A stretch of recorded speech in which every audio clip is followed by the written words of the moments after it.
Today we read another longer poem from Rumi, which is taken from the Mathnawi. It's called Buttermilk. Buttermilk. Let's dive right into it.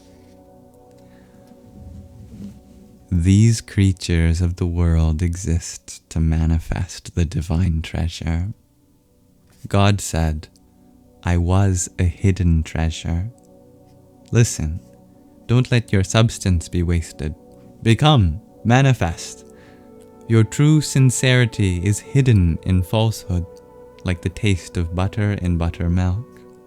For years this buttermilk, which was the body, is obvious and manifest, while the butter, which is spirit, has disappeared within it.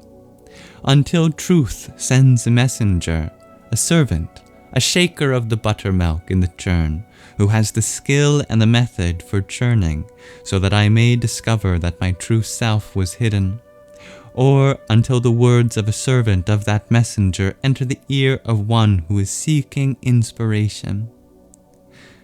The ear of the faithful retains the inspiration, because such an ear is close to the caller. Just as an infant's ear is filled with its mother's words until it learns to speak. And if the infant's ear is not right, it fails to hear its mother's words and is mute. Anyone born deaf remains mute. Only one who hears the mother's words learns to speak. Know that this deafness is a defect, for the deaf ear does not hear the words and so cannot learn. Only God, whose attributes are perfect, possessed speech without being taught.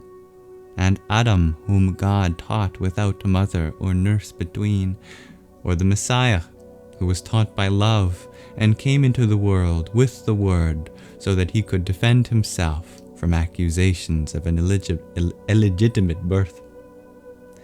A lot of shaking is needed for the buttermilk to offer up the butter from its heart. The butter is as invisible as non-existence itself. While the buttermilk has raised its own banner in the world, what seems most to exist is just the skin of something which seems not to exist, but is the source. If the buttermilk has not yet offered its butter, store it away until you can extract the butter.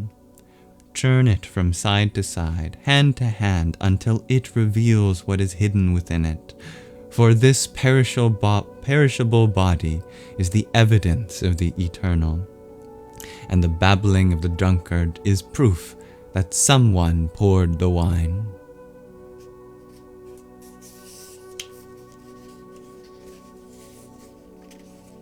Thank you for listening. And just to be clear, the analogy of someone who is hearing impaired is a metaphor.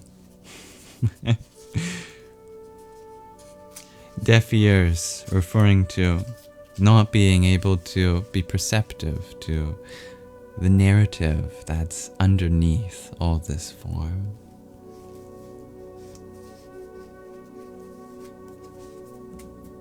Thank you for listening. If that brought out any insights, you're always welcome to share them. This has been another episode of Ruminations.